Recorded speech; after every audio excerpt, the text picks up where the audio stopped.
नमस्कार दोस्तों, स्वागत है आप सभी का हमारे प्रोग्राम जिंदगी बने आसान में। दोस्तों, हमारी सीरीज चल रही है बी योर ओन डॉक्टर के ऊपर। आज हम बात करेंगे कि एंटी एजिंग अर्थात अगर आप एवर यूथफुल रहना चाहते हैं, एवर यंग रहना चाहते हैं, तो कौन से ऐसे स्टेप्स हैं, कौन से ऐसे एक्शन स्टेप्स हैं जो मैं कहूँ जिनसे आप उसे हासिल कर सकते हैं। इसके बारे में जानने के लिए हमारे साथ है करमजीत सिस्टर। आइए उनसे बातें करते हैं। Om Shanti sister, welcome to our show. Om Shanti sister, young हम सभी दिखना चाहते हैं। हमें लगता है कि अगर हम हमेशा यंग रहे, मे बी 100 ईयर्स के हो जाए तो भी यंग लगे। और ऐसे भी लोग हैं हमारी दुनिया में जो कि 100+ है, लेकिन वो ऐसे ऐसे फिजिकल एक्टिविटीज़ भी कर पाते हैं, इमोशनली भी वो काफ़ी स्टेबल होते हैं। ऐसा कैसे होता है, और अगर ऐसा हो सकता है तो कैसे हो सकता है? Actually anti ageing and rejuvenation ये एक बहुत बड़ा टॉपिक है जिस पर आज हर कोई अट्रैक्ट होता है कि एंटी एजिंग मार्केट में अगर आप देखते हैं anti ageing formula based creams, anti ageing tonics, anti ageing ऐसे टोनर्स और पता नहीं क्या क्या आता है मार्केट में कि people get allured towards them. उन्हें लगता है कि ये प्रोडक्ट्स यूज़ कर लेंगे तो हम शायद एंटी एजिंग फार्मूला लगा रहे हैं तो हम कभी बूढ़े नहीं होंगे जी। लेकिन वास्तविकता में अगर आयुर्वेद को देखा जाए, नेचर को देखा जाए और परमात्मा की प्रकृति को देखा जाए तो anti ageing and rejuvenation actually comes from inside. It's nothing to be applied from outside. It is all छोटे छोटे स्टेप्स हैं। कुछ 15 स्टेप्स हम डिस्कस करेंगे एंटी एजिंग पे जो हम याद रख सकते हैं, क्योंकि स्टेप्स को याद रखना, कुछ बातों पॉइंट्स को याद रखना बहुत इजी समझता है इंसान। राइट, बिकॉज अगर हमारे पास पूरा एक बुक हो जो एंटी एजिंग पर हो, पैराग्राफ्स रीड कर करके ही हम बोलेंगे बस इतना कुछ करना है, हम नहीं कर पाएंगे। लेकिन अगर फिंगर टिप्स पे हम उसे काउंट कर पाए, हम उसे अप्लाई कर पाए, it would be great. Yes, so we can segregate it into like food and eating habits, then lifestyle habits and then our fitness habits। तो इस तरीके से हम 3 हिस्सों में उसको segregate करके डिवाइड करके कर सकते हैं। बिल्कुल। and we can share it with हमारे दर्शकों के साथ शेयर कर सकते हैं कि हम क्या क्या चीज़ें लाइफ में करें। मतलब मोटे मोटे रूप से अगर कोई कहे कि हमारी पूरी सीरीज देखने से पहले कि मोटे रूप से ऐसा क्या करें कि हमेशा यंग रहें, ऐसा क्या करें कि हमेशा यूथफुल रहें, या ऐसा क्या करें जिससे कि हम रेजुविनेटेड रहें, हमेशा तरोताज़ा रहें। क्योंकि सिस्टर क्या होता है ना, मैंने ये नोटिस किया है कि जब भी हम लाइफ को एज अ होल देखते हैं तो हमारा एंड गोल यही है कि हम हेल्दी रहे, हम यंग रहे। क्योंकि यंग रहेंगे तो हमारी स्टैमिना बढ़ेगी, हमारा काम करने का तरीका बढ़ेगा, हमारा फोकस बढ़ेगा। और बहुत सारी चीज़ें एज के साथ में कम होने लगती है। ऐसा बोला जाता है कि जैसे जैसे हम बूढ़े होते हैं तो वैसे वैसे हमारी सोचने की शक्ति, हमारे डिसीजन पावर, हमारे I would say secretory organs, everything goes for a toss, ऐसा बोला जाता है। और एक तरफ ये भी देखे ऐसे लोगों को हमने जो एब्सोल्युटली ऑपोजिट करते हैं। हम देखते हैं रील्स में भी जो शायद 100 साल के, 101 साल के, और वो लिटरली उनके ऊपर कि भाई वो किलोमीटर्स के किलोमीटर्स रनिंग कर रहे हैं या फिर वेट लिफ्टिंग कर रहे हैं। So I think this is a very interesting topic, और मैं वो 15 पॉइंट्स ज़रूर जानना चाहूँगी। आपने जैसे कहा कि फर्स्ट इज़ फूड, तो मैं जानना चाहती हूँ कि किस तरह का भोजन हमें करना चाहिए ताकि हम एवर यंग रह सके। तो इनिशियली अगर हम बात करते हैं हमारी ईटिंग हैबिट्स की जी, तो ईटिंग हैबिट्स में सबसे पहले आता है पूरा पानी पीना। अच्छा। यानी कि हमारी ड्रिंकिंग हैबिट जो है, पानी को रिलेटेड, पानी से जुड़ी हुई कुछ बातें। पूरा पानी पीने का अर्थ है कि कई बार कुछ लोगों को देखा है कि वो कहते हैं हम ऊषा पान कर लिया और सारा दिन पानी नहीं पिया।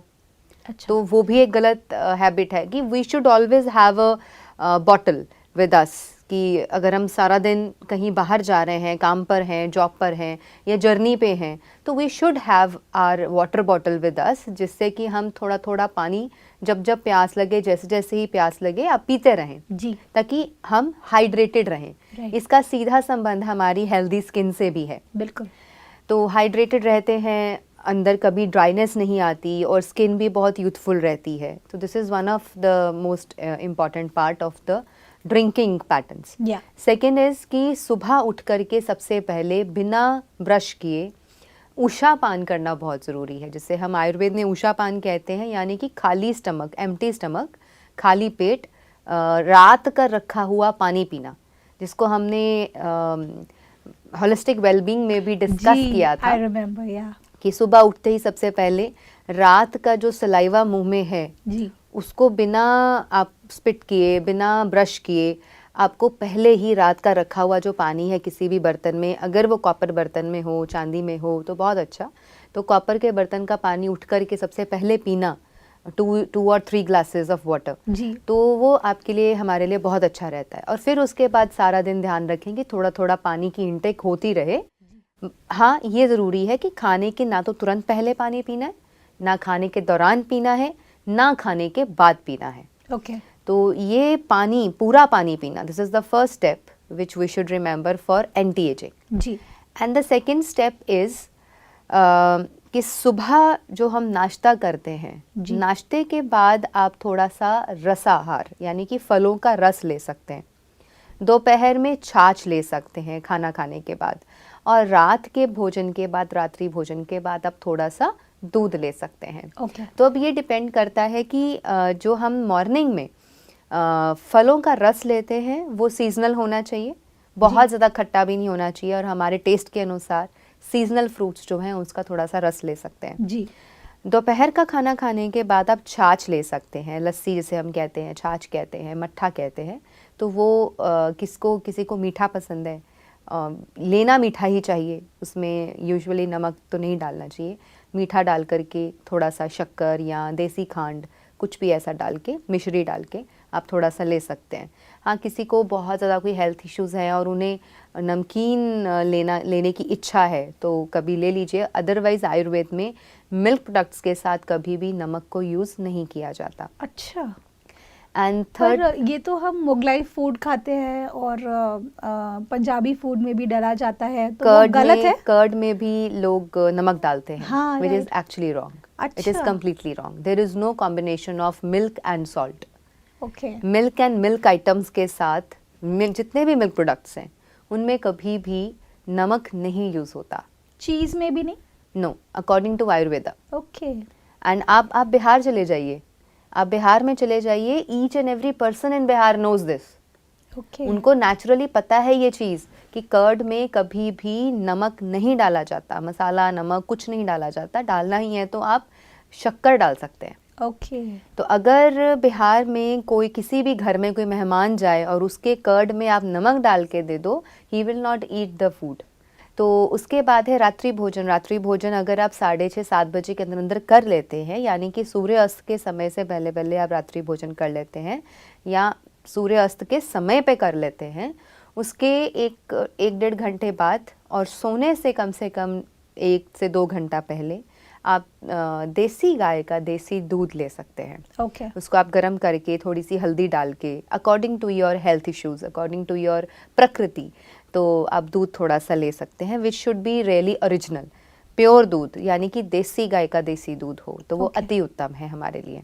तो इस तरीके से आयुर्वेद में ये नियम है। यानी कि कई बार ऐसा होता है ना कि कोई व्यक्ति है वो पूरा अपने शरीर को खराब करके आ जाता है हमारे पास कि अब मैं तो पूरा अस्त व्यस्त हो चुका हूँ, मेरा पूरा शरीर खराब हो चुका है, अब मुझे बताइए मैं कहाँ से शुरू करूँ। जी, so that person should start with these 15 steps of anti ageing and rejuvenation. Okay, उन्हें सबसे पहले इन चीज़ों पे ध्यान देना चाहिए कि क्या हमने अपने जीवन में ये सब चीज़ें कर रहे हैं।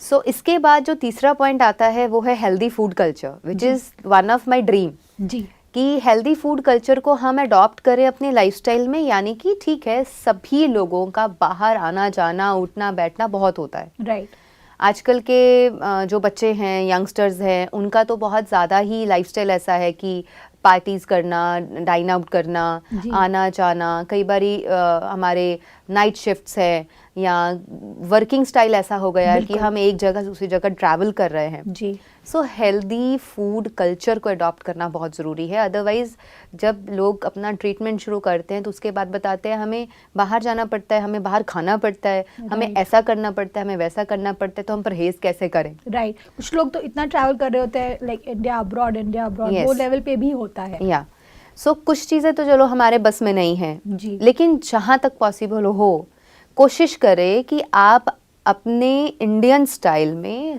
भारतीय संस्कृति को प्रोटेक्ट किए हुए जो चीज़ें हैं उनको अडॉप्ट करें। यानी कि जहाँ पॉसिबल है कि आप अपना घर का खाना कैरी कर सकते हैं, या अपने घर के भोजन को तो आपने चलो ठीक कर लिया, अपना किचन का सब कुछ ठीक कर लिया, लेकिन अब जब किसी दूसरी जगह जा रहे हैं तो उनको भी कुछ ऐसा शिक्षा दे करके आइए, शेयर करके आइए कि आगे से जब आप उनके पास जाते हैं तो वो आपके लिए भी इजी है फॉलो करना, और उनके घर में भी उस चीज़ का उनको फ़ायदा मिल रहा है। बिल्कुल। एंड ये तो एक तरह से मैं चाहती हूँ कि हमारे पूरे देश में ही कम से कम हर शहर में एक ऐसा सात्विक आयुर्वेदिक रेस्टोरेंट होना चाहिए, ऐसे लोगों के लिए जिन्हें बाहर खाना पड़ता है या जिन्हें बाहर आना जाना पड़ता है और उनके पास कई बार ऑल द टाइम घर का भोजन अवेलेबल नहीं होता है, कि कुछ ऐसी जगहें हों जो आयुर्वेदिक प्रिंसिपल्स के अकॉर्डिंगली, नियमों के अनुसार वहाँ उस जगह पे भोजन मिलता हो,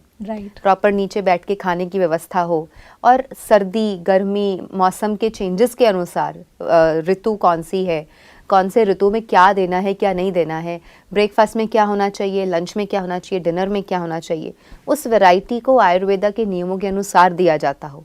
अगर ऐसी चीज़ें हमारे देश में हों, भारत में हों, तो मैं इवन ये मैसेज भी शेयर करना चाहूँगी कि अगर कोई श्रोता हमें दर्शक जो देख रहे हैं, कोई भी व्यक्ति जो एंटरप्रेन्योर बनना चाहता है और जो अपने जीवन में कुछ नया शुरू करना चाहता है, अगर आप इस चीज़ को फॉलो कर लें कि आप इसी बिजनेस को शुरू करना चाहते हो, अगर जिसमें रेस्टोरेंट्स और ये सारी चीज़ें आती हैं, if you move towards opening N Ayurvedic सात्विक रेस्टोरेंट, तो एक वो बहुत अच्छा एक ऑप्शन है सभी के लिए। सिस्टर, आप एकदम सही कह रहे हैं। It's a very interesting thing कि अगर हम इस तरह के आयुर्वेदिक स्पेसेस खोल सके जहाँ पर लोग आकर भोजन करें और उनको वो बिल्कुल सोचना ना पड़े किसी भी चीज़ के बारे में कि वेदर ये हेल्दी है कि नहीं मेरे लिए। लेकिन सिस्टर, एक और फैक्टर इसमें बहुत बड़ा रोल प्ले करता है। जो लोग बाहर का खाना पसंद करते हैं उन लोगों के लिए टेस्ट एक बहुत बड़ा फैक्टर होता है। आयुर्वेदिक एंड सात्विक food is the most one of the delicious food items in the world. अच्छा। बिकॉज आयुर्वेद के अनुसार आपको ये पता है ना कि इसमें क्या डालना है, कितना डालना है और कौन से मौसम में क्या डालना है, मतलब कि वो फूड टेस्टी तो होगा ही। जी। I am not saying Ayurvedic food कुछ दूसरे ग्रह से आया हुआ कोई तो खाना होगा, ब्लैंड फूड सिर्फ सॉल्ट हो उसमें, तो नो ऐसा नहीं है। कहने का भाव है वही फूड आइटम्स होंगे जो हम सबके घरों में या दूसरे रेस्टोरेंट्स में यूज किए जाते हैं जी। वही फूड आइटम्स, लेकिन ये पता हो कैसे बनाने हैं, किस मौसम में क्या बनाना है और कौन से मसाले कब यूज़ करने हैं, कब नहीं यूज़ करने हैं। तो ये सारी चीज़ों की जो आयुर्वेदिक नियमों के अनुसार समझ है, उसको समझ होने की वजह से हमारी हेल्थ अच्छी रहती है। एब्सोल्युटली। सो ऐसा कुछ अगर रेवोल्यूशन आए और इस तरीके से अगर कोई चीज़ें होने लगे तो वो नेचुरल है कि हमारे समाज के लिए बहुत बेनिफिशियल होंगी। तो ये हेल्दी फूड कल्चर को अडॉप्ट करना, यानी कि अननेसेसरली आप ऐसी चीज़ों को ना इजीली अडॉप्ट करें कि चलो अब कौन बनाए या बाहर ही खा लेते हैं, चलो कहीं भी खा लेते हैं, but if that food is cooked in refined oil, if that food is cooked in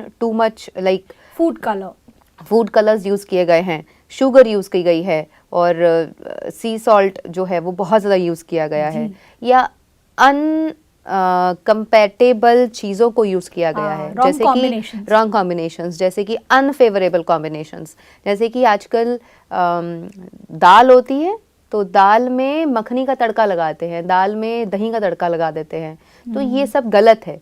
Y? Because I told कि मिल्क एंड मिल्क प्रोडक्ट्स के साथ नमक का कोई कॉम्बिनेशन नहीं है। तो अगर ये चीज़ें की जा रही हैं दैट इज़ नॉट गुड जी।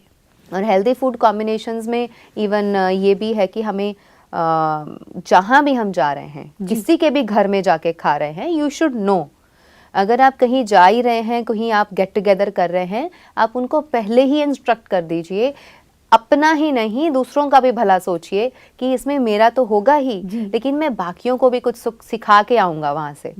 दूसरे लोगों को, मान लीजिए कि देयर आर 5 to 6 फ्रेंड्स जो आज पार्टी में मिलने वाले हैं जी। और किसी एक के घर में आपने गेट टुगेदर रख लिया और उसमें से एक व्यक्ति है जो नेचुरोपैथी या आयुर्वेदिक के सभी प्रिंसिपल्स को जानता है, समझता है और उन चीज़ों में प्रैक्टिस भी करता है, तो आप बाकियों को भी वो नॉलेज शेयर कर सकते हैं। तो उससे क्या होगा, वो 6 के 6 परिवारों को नॉलेज मिल जाएगी। It's not only about one person but it's about everybody in the family. So ये है हेल्दी फूड कल्चर। सिस्टर एक और बात, जैसे पनीर ये एक मिल्क प्रोडक्ट है, तो पनीर के साथ में सॉल्ट नहीं होना चाहिए? क्योंकि पनीर तो हम सब्जी बनाते हैं, हम भुर्जी बनाते हैं, डिफरेंट वेज में हम उसे क्रिएट करते हैं, अलग अलग रेसिपीज, तो उसमें सॉल्ट नहीं डालना चाहिए? Actually it's a very heavy item. Okay. Yes, paneer को यूज़ करते हैं हम और उसको इस तरीके से यूज़ किया जाता है। सॉल्ट के बिना सब्जी ही नहीं बन सकती। राइट। लेकिन इट्स अ हेल्थ, ठीक है, it is good to have it.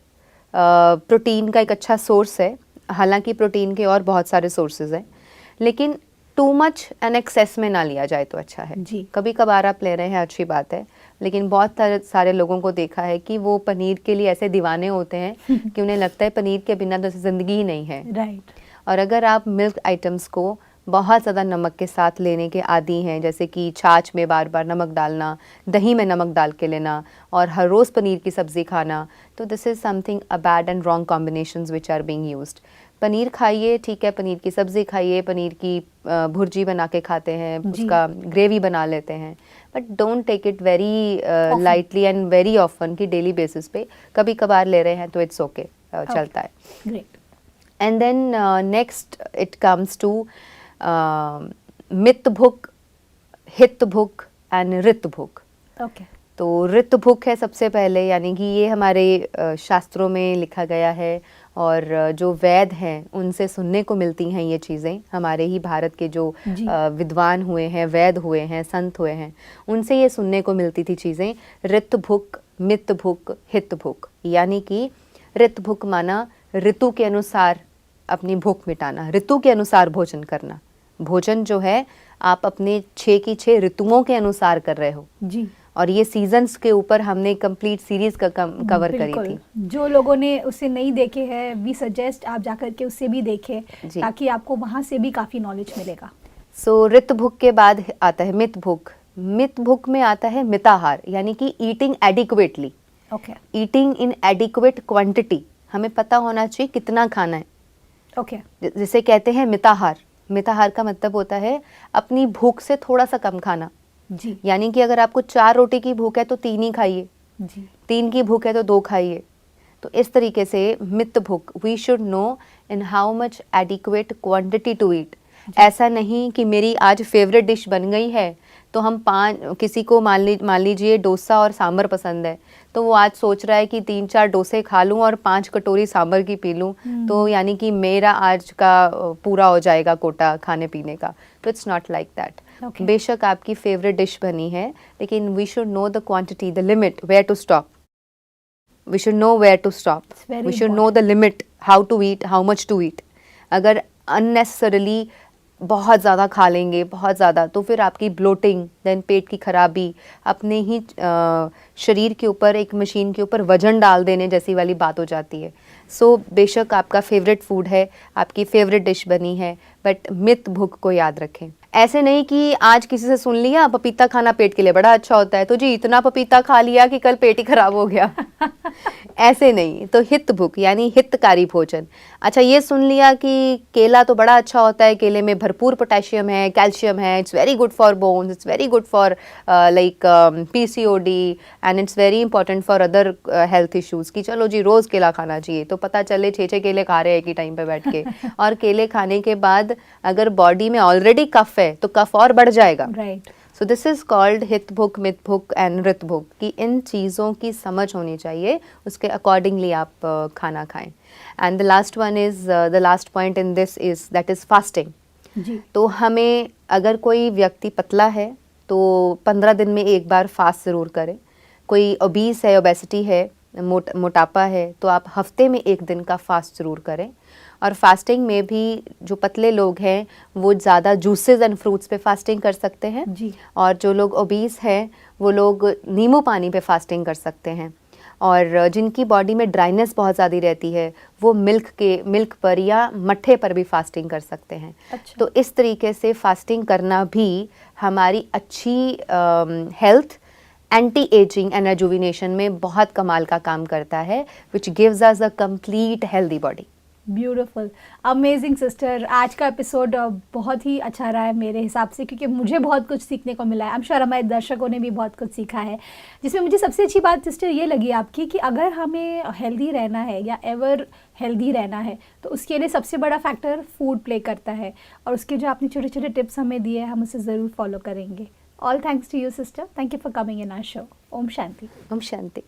दोस्तों, आज के एपिसोड में हमने जाना कि अगर हमें एवर यूथफुल रहना है, एवर यंग रहना है, तो हमें ध्यान देना है कि हम किस तरह का भोजन अपने अंदर डाल रहे हैं, कैसे हमारे फूड हैबिट्स है। इट इज़ वेरी इम्पॉर्टेंट कि हमारा जो खाना है वो सात्विक हो और आयुर्वेदा के डिसिप्लिन रूटीन जो वो बताते हैं उसके हिसाब से अगर हो तो आप महसूस करेंगे कि आपके अंदर में जो ये छोटे छोटे प्रॉब्लम्स आते हैं ना, हेल्थ इश्यूज़ एवरी डे, कभी कोई प्रॉब्लम आ गई, कभी कोई प्रॉब्लम आ गई, कभी कोई पेन हो गया, ये छोटी छोटी चीज़ें आपकी लाइफ से हमेशा के लिए चली जाएंगी। अब आपको अपना अगला एपिसोड भी देखना होगा, क्योंकि उस एपिसोड में हम बताएंगे कि किस तरह से आपका लाइफस्टाइल ये आपको एवर यूथफुल रहने में शायद कई बार बाधाएं डाल रहा है, और राइट तरीका कौन सा है। इसके बारे में जानने के लिए आपको हमारा अगला एपिसोड देखना होगा। इस बात के साथ आज के प्रोग्राम को एंड करते हैं। कल आपसे फिर मिलेंगे आपके ही शो में, जिंदगी बने आसान। ओम शांति।